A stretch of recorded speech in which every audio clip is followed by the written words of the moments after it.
Before I begin this conversation, I just want to make it clear that I don't support political parties. I don't support Democrats or Republicans. That's not what this is about for me. This is about the signs of the times and us looking at what's happening in the world to understand where we are when it comes to prophetic events.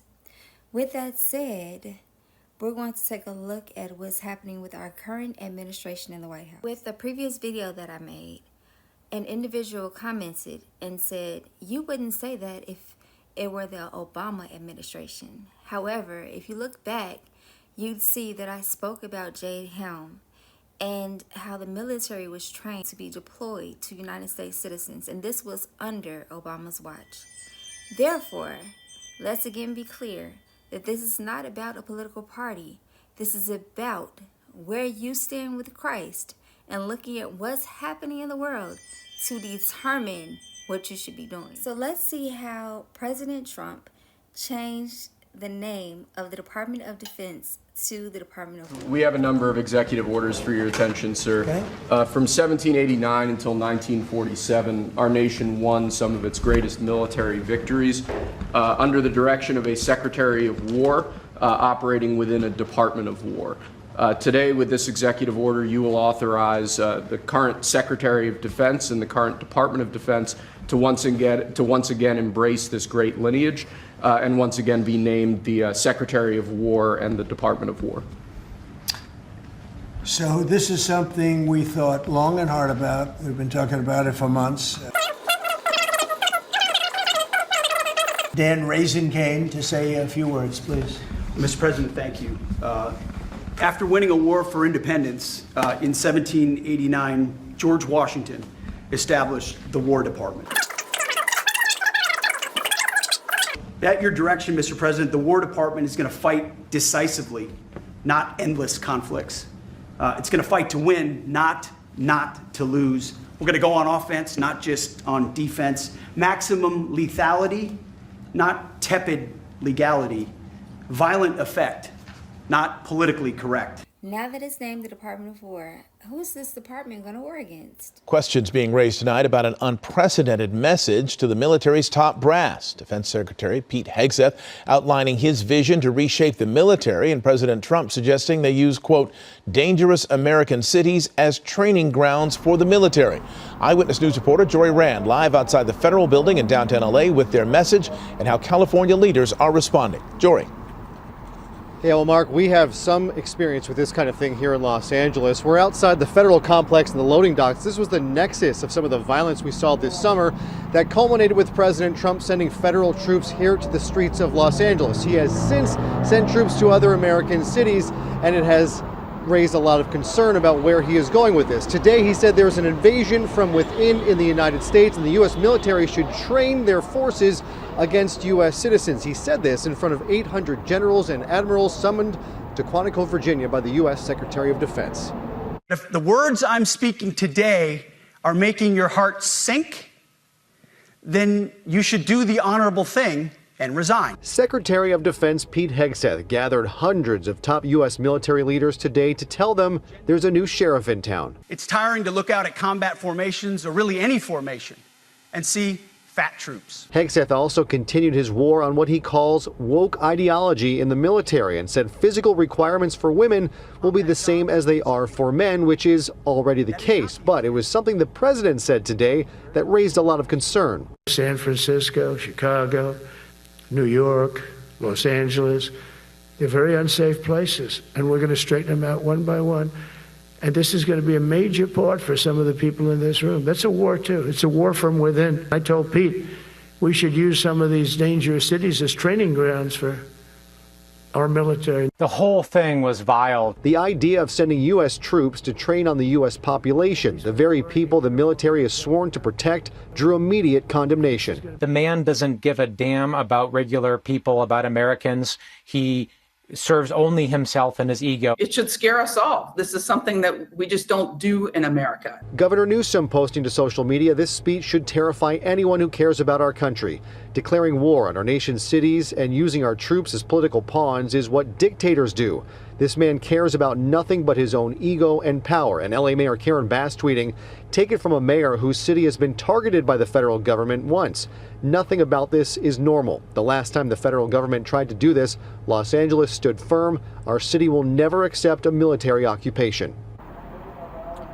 So we also got some insight during this 73-minute speech by the president today into issues like why he insists that cities like Los Angeles or Chicago or Baltimore look like war zones when that's clearly not the case. And where did he say he would go? To American cities. Before we go further, we're going to go back in time for a minute and look at our troops during the Iraqi war.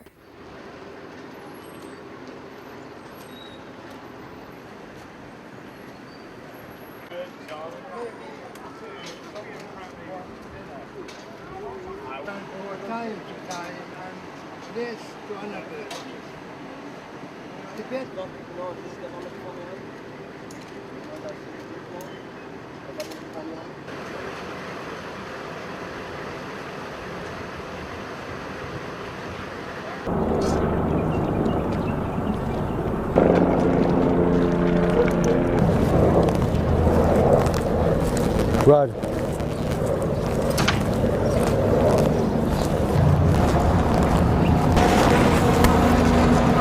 And we'll take another left coming back towards the mosque. 9-2, Roger. We're gonna go all the way up towards. What's up? He was letting us know that there's a lot of brush and debris up this way. I don't know if you know. We came up here last night. It looks rough. You can walk through it. Yeah. These brave soldiers were in Iraq, risking their lives to keep America safe. Now, let's take a look at our troops during Operation Midway Blitz in Chicago. I'm clearing the road and getting up on the curb, just walking.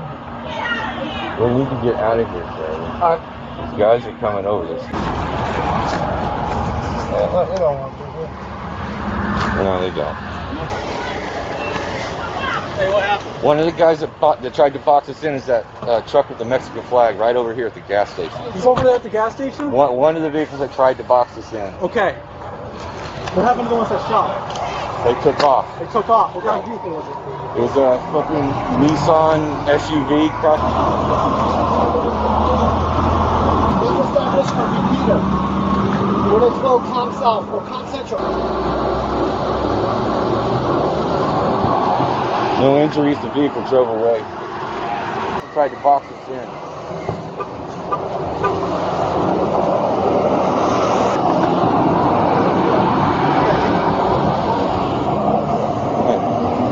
No injuries. The driver in the vehicle that took the fire.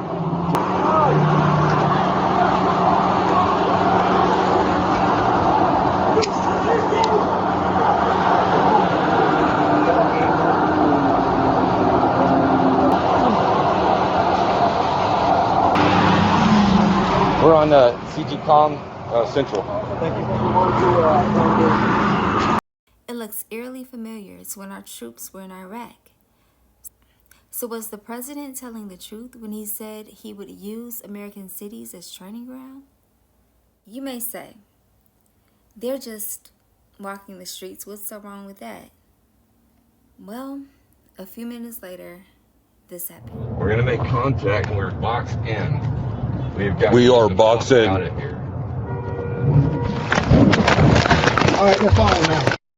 All right, out of the car. Be advised, we've been struck. We've been struck. Get out.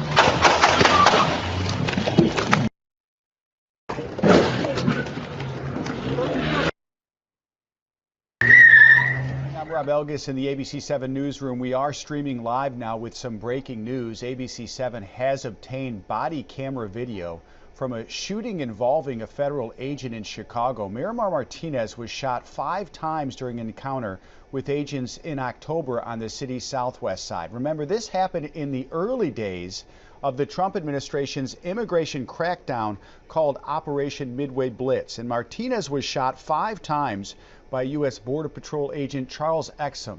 She was then arrested on charges she assaulted federal agents. She was called a domestic terrorist by the DHS.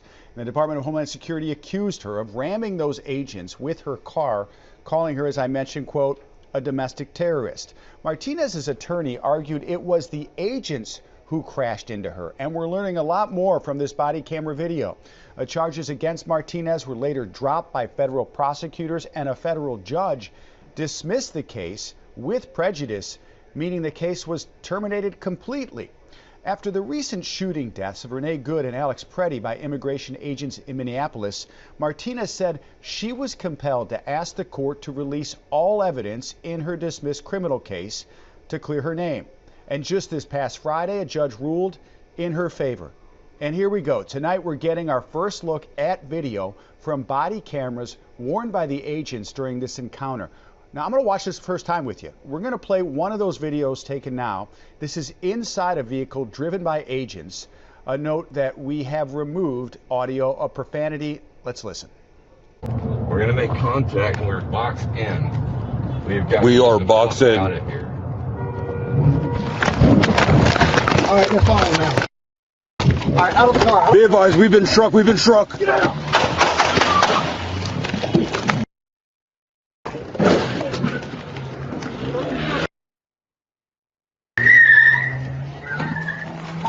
We got shots fired. We need backup.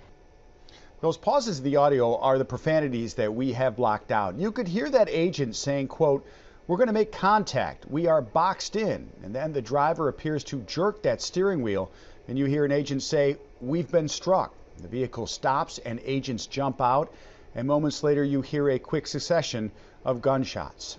Earlier this month, Martinez testified about this incident on Capitol Hill, and she said her testimony is evidence of a pattern of lies told by the federal government.